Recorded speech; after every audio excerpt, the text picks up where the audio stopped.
Paulo, apóstolo enviado, não da parte de homens, nem por meio de pessoa alguma, mas por Jesus Cristo e por Deus, Pai, que o ressuscitou dos mortos, e todos os irmãos que estão comigo,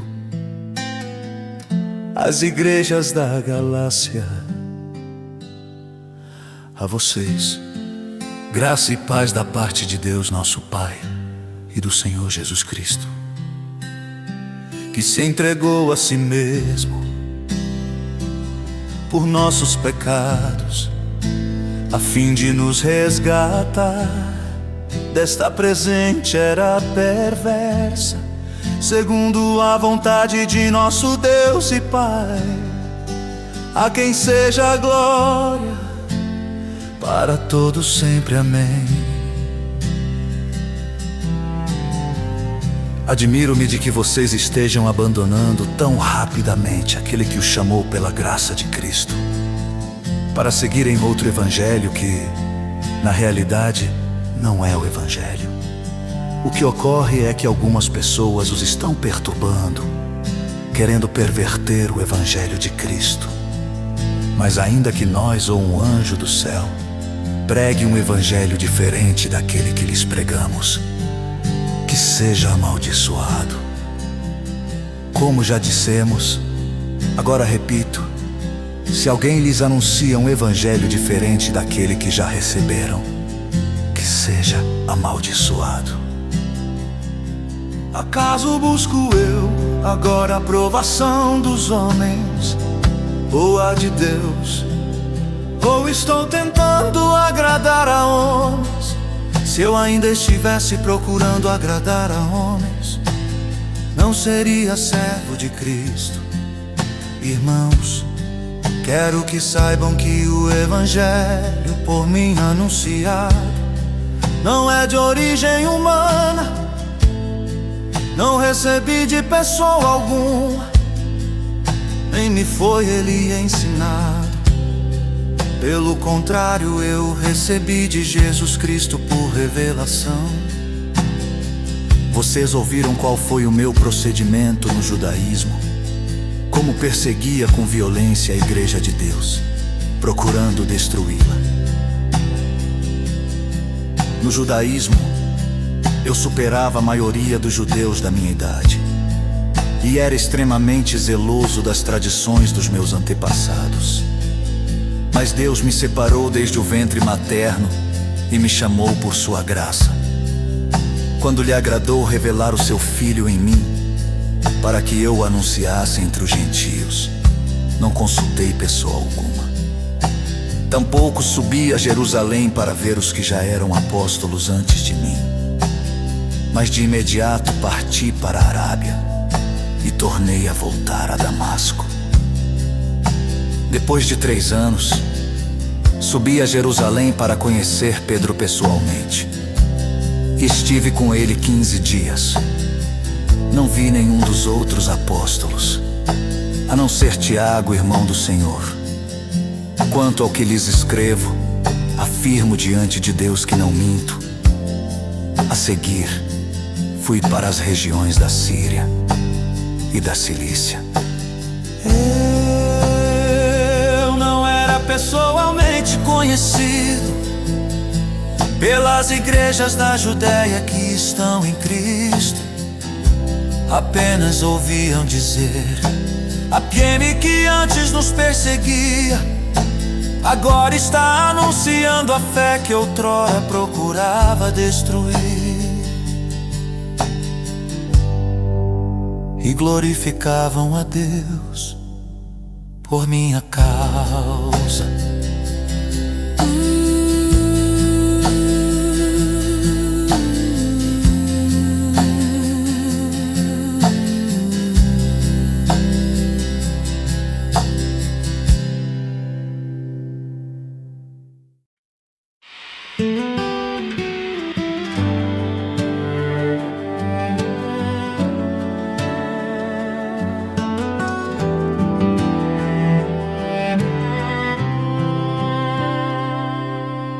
14 anos depois, subi novamente a Jerusalém, dessa vez com Barnabé, levando também Tito comigo. Fui para lá por causa de uma revelação e expus diante deles o evangelho que prego entre os gentios, fazendo, porém, em particular aos que pareciam mais influentes, para não correr ou ter corrido em vão. Mas nem mesmo Tito, que estava comigo, foi obrigado a circuncidar-se, apesar de ser grego. Essa questão foi levantada porque alguns falsos irmãos infiltraram-se em nosso meio para espionar a liberdade que temos em Cristo Jesus e nos reduzir à escravidão. Não nos submetemos a eles nem por um instante, para que a verdade do Evangelho permanecesse com vocês. Quanto aos que pareciam influentes, o que eram então não faz diferença para mim. Deus não julga pela aparência. Tais homens influentes não me acrescentaram nada, pelo contrário, reconheceram que a mim havia sido confiada a pregação do Evangelho aos incircuncisos, assim como a Pedro aos circuncisos. Pois Deus que operou por meio de Pedro como apóstolo aos circuncisos, também operou por meu intermédio para com os gentios, reconhecendo a graça que me fora concedida. Tiago, Pedro e João, tidos como colunas, estenderam a mão direita a mim e a Barnabé em sinal de comunhão. Eles concordaram em que devíamos nos dirigir aos gentios e eles aos circuncisos. Somente pediram que nos lembrássemos dos pobres, o que me esforcei por fazer. Quando, porém, Pedro veio a Antioquia, enfrentei-o face a face por sua atitude condenável. Pois antes de chegarem alguns da parte de Tiago, ele comia com os gentios. Quando, porém, eles chegaram, afastou-se e separou-se dos gentios, temendo os que eram da circuncisão. Os demais judeus também se uniram a ele nessa hipocrisia, de modo que até Barnabé se deixou levar. Quando vi que não estavam andando de acordo com a verdade do Evangelho, declarei a Pedro diante de todos: você é judeu, mas vive como gentio e não como judeu. Portanto, como pode obrigar gentios a viverem como judeus? Nós, judeus de nascimento e não gentios pecadores, sabemos que o ninguém é justificado pela prática da lei, mas mediante a fé em Jesus Cristo. Assim, nós também cremos em Cristo Jesus para sermos justificados pela fé em Cristo e não pela prática da lei. Porque pela prática da lei ninguém será justificado. Se, porém, procurando ser justificados em Cristo, descobrimos que nós mesmos somos pecadores, será Cristo então ministro do pecado? De modo algum. Se reconstruo o que destruí, provo que sou transgressor, pois por meio da lei eu morri para a lei, a fim de viver para Deus. Fui crucificado com Cristo. Assim, já não sou eu quem vive, mas Cristo vive em mim. A vida que agora vivo no corpo, vivo-a pela fé no Filho de Deus, que me amou e se entregou por mim. Não anulo a graça de Deus, pois se a justiça vem pela lei, Cristo morreu inutilmente.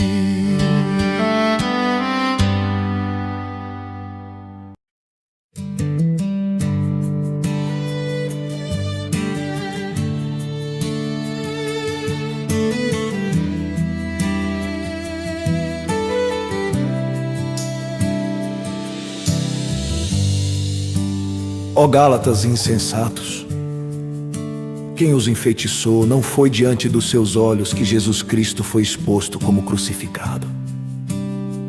Gostaria de saber apenas uma coisa: foi pela prática da lei que vocês receberam o Espírito, ou pela fé naquilo que ouviram? Será que vocês são tão insensatos que, tendo começado pelo Espírito, querem agora se aperfeiçoar pelo esforço próprio? Será que foi inútil sofrerem tantas coisas? Se é que foi inútil. Aquele que lhes dá o seu Espírito e opera milagres entre vocês, realiza essas coisas pela prática da lei ou pela fé com a qual receberam a palavra. Considerem o exemplo de Abraão. Ele creu em Deus e isso lhe foi creditado como justiça. Estejam certos, portanto, de que os que são da fé, estes é que são filhos de Abraão. Prevendo a Escritura que Deus justificaria pela fé os gentios, anunciou primeiro as boas novas a Abraão. Por meio de você todas as nações serão abençoadas. Assim, os que são da fé são abençoados juntamente com Abraão, homem de fé. Já os que são pela prática da lei estão debaixo de maldição. Pois está escrito: maldito todo aquele que não persiste em praticar todas as coisas escritas no livro da lei. É evidente que diante de Deus ninguém é justificado pela lei, pois o justo viverá pela fé. A lei não é baseada na fé, pelo contrário, quem praticar estas coisas, por elas viverá. Cristo nos redimiu da maldição da lei, quando se tornou maldição em nosso lugar, pois está escrito: maldito todo aquele que for pendurado no madeiro. Isso, para que em Cristo Jesus a bênção de Abraão chegasse também aos gentios, para que recebêssemos a promessa do Espírito mediante a fé. Irmãos, humanamente falando, ninguém pode anular um testamento depois de ratificado, nem acrescentar-lhe algo. Assim também as promessas foram feitas a Abraão e ao seu descendente. A Escritura não diz "e aos seus descendentes", como se falando de muitos, mas ao seu descendente, dando a entender que se trata de um só, isto é, Cristo. Quero dizer isto: a lei, que veio 430 anos depois, não anula a aliança previamente estabelecida por Deus, de modo que venha a invalidar a promessa. Pois, se a herança depende da lei, já não depende de promessa Deus. Porém, concedeu-a gratuitamente a Abraão mediante promessa. Qual era então o propósito da lei? Foi acrescentada por causa das transgressões, até que viesse o descendente a quem se referia a promessa. E foi promulgada por meio de anjos, pela mão de um mediador.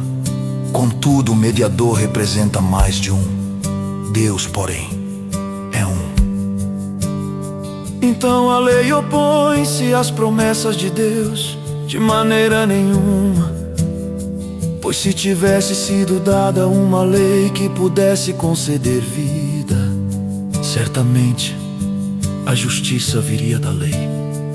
Mas a Escritura encerrou tudo debaixo do pecado, a fim de que a promessa, que é pela fé em Jesus Cristo, fosse dada aos que creem. Antes que viesse esta fé, estávamos sob a custódia da lei, nela encerrados, até que a fé que haveria de vir fosse revelada. Assim, A lei foi o nosso tutor até Cristo, para que fôssemos justificados pela fé. Agora, porém, tendo chegado à fé, já não estamos mais sob o controle do tutor. Todos vocês são filhos de Deus mediante a fé em Cristo Jesus. Pois os que em Cristo foram batizados, de Cristo se revestiram. Não há judeu nem grego, escravo nem livre, homem nem mulher, pois todos são um em Cristo Jesus. E se vocês são de Cristo, são descendência de Abraão e herdeiros segundo a promessa.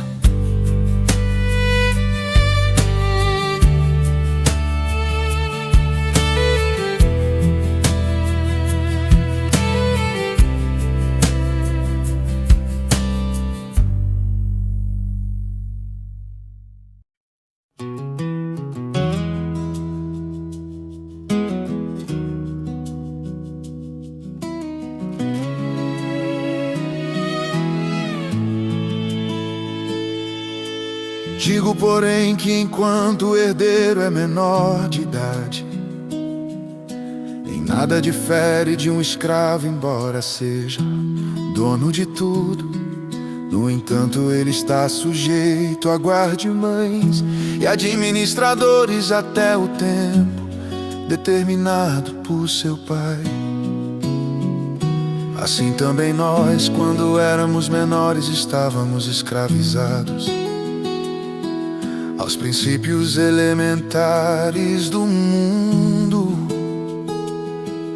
Mas quando chegou a plenitude do tempo, Deus enviou seu Filho, nascido de mulher, nascido debaixo da lei, a fim de redimir os que estavam sob a lei, para que recebêssemos a adoção de filhos. E porque vocês são filhos, Deus enviou o Espírito de seu Filho aos seus corações, o qual clama: Abba, Pai. Assim, você já não é mais escravo, mas filho. E por ser filho, Deus também o tornou herdeiro.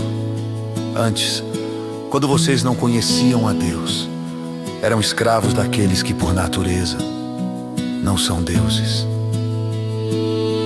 Mas agora, conhecendo a Deus, ou melhor, sendo por Ele conhecidos, como é que estão voltando àqueles mesmos princípios elementares, fracos e sem poder? Querem ser escravizados por eles outra vez. Vocês estão observando dias especiais, meses, ocasiões específicas e anos. Temo que os meus esforços por vocês tenham sido inúteis. Eu lhes suplico, irmãos, que se tornem como eu, pois eu me tornei como vocês. Em nada vocês me ofenderam. Como sabem, foi por causa de uma doença que lhes preguei o Evangelho pela primeira vez. Embora a minha doença lhes tenha sido uma provação, vocês não me trataram com desprezo ou desdém. Pelo contrário, receberam-me como se eu fosse um anjo de Deus, como o próprio Cristo Jesus, que aconteceu com a alegria de vocês. Tenho certeza que, se fosse possível, vocês teriam arrancado os próprios olhos para dá-los a mim. Tornei-me inimigo de vocês por lhes dizer a verdade. Os que fazem tanto esforço para agradá-los não agem bem, mas querem isolá-los a fim de que vocês também mostrem zelo por eles. É bom sempre ser zeloso pelo bem, e não apenas quando estou presente. Meus filhos, novamente estou sofrendo dores de parto por sua causa, até que Cristo seja formado em vocês. Eu gostaria de estar com vocês agora e mudar o meu tom de voz, pois estou perplexo quanto a vocês. Digam-me vocês, os que querem estar debaixo da lei, acaso vocês não ouvem a lei? Pois está escrito que Abraão teve 2 filhos, um da escrava e outro da livre. O filho da escrava nasceu de modo natural, mas o filho da livre nasceu mediante promessa. Isso é usado aqui como uma ilustração. Estas mulheres representam 2 alianças. Uma aliança procede do Monte Sinai e gera filhos para a escravidão. Esta é Hagar. Hagar representa o Monte Sinai na Arábia e corresponde à atual cidade de Jerusalém, que está escravizada com os seus filhos, mas a Jerusalém do alto é livre, e essa é a nossa mãe. Pois está escrito: regozije-se, ó estéril, você que nunca teve um filho. Grite de alegria, você que nunca esteve em trabalho de parto, porque mais são os filhos da mulher abandonada do que os daquela que tem marido. Vocês, irmãos, são filhos da promessa como Isaque. Naquele tempo, o filho nascido de modo natural perseguia o filho nascido segundo o Espírito. O mesmo acontece agora, mas o que diz a Escritura? Mande embora a escrava e o seu filho, porque o filho da escrava jamais será herdeiro com o filho da livre. Portanto, irmãos, não somos filhos da escrava, mas da livre.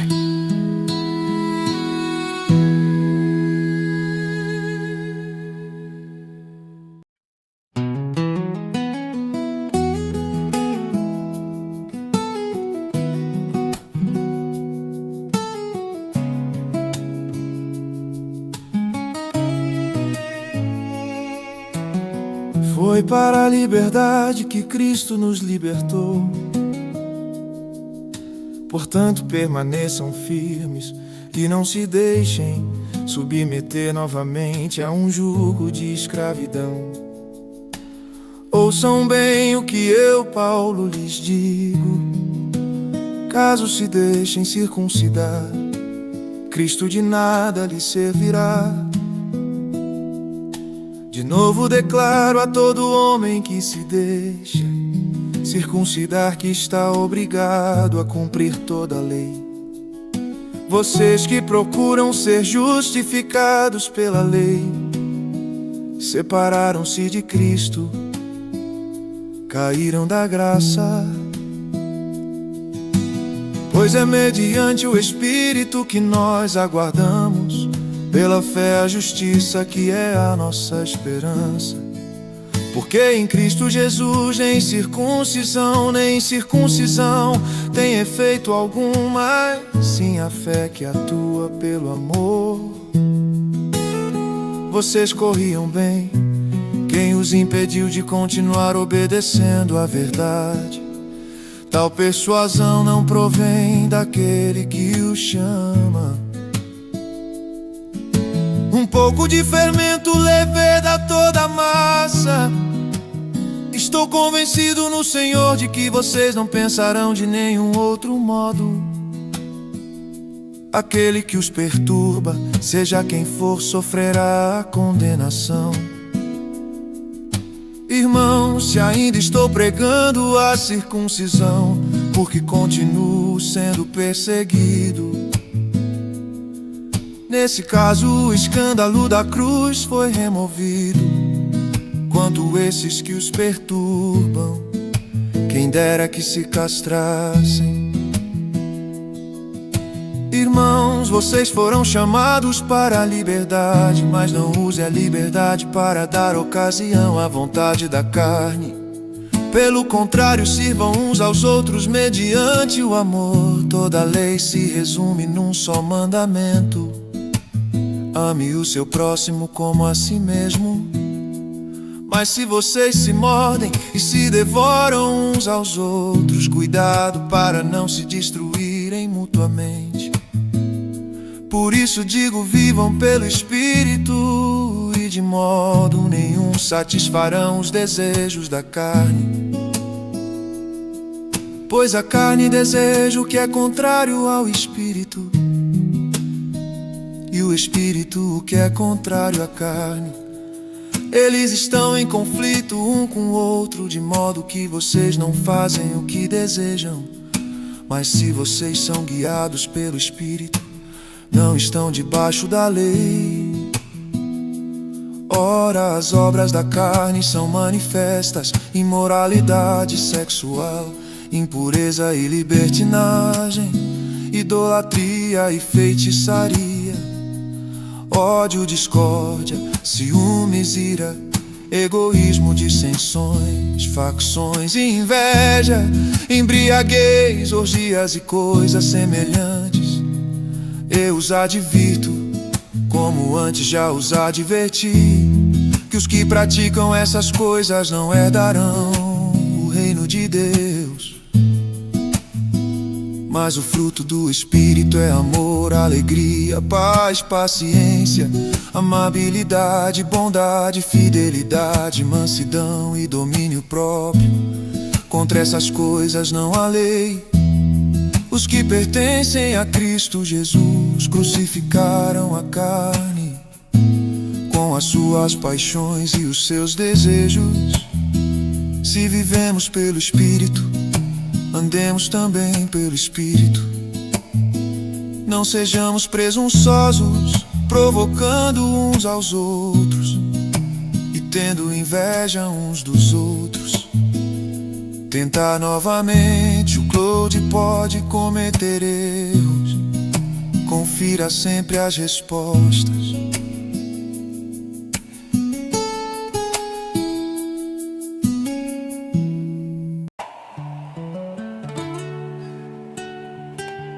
Irmãos, se alguém for surpreendido em algum pecado, vocês, que são espirituais, deverão restaurá-lo com mansidão.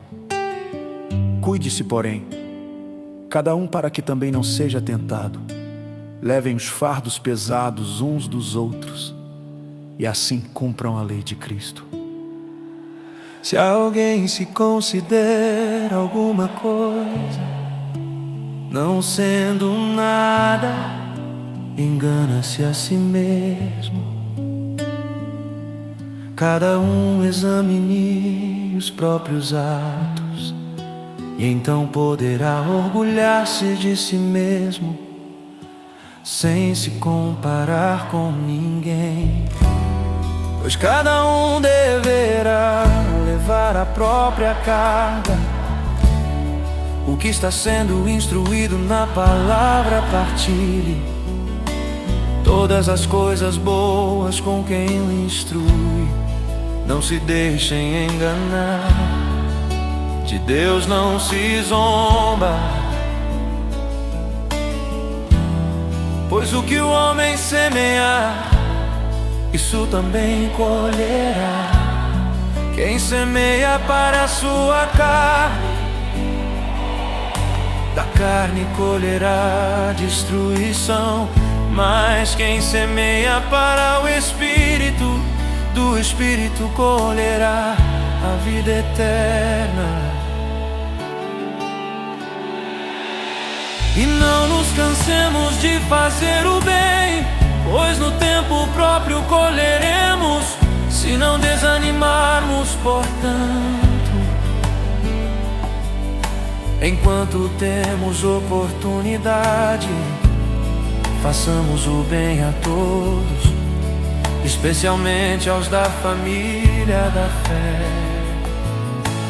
Vejam com que letras grandes estou lhes escrevendo, de próprio punho, os que desejam causar boa impressão exteriormente, tentando obrigá-los a se circuncidarem.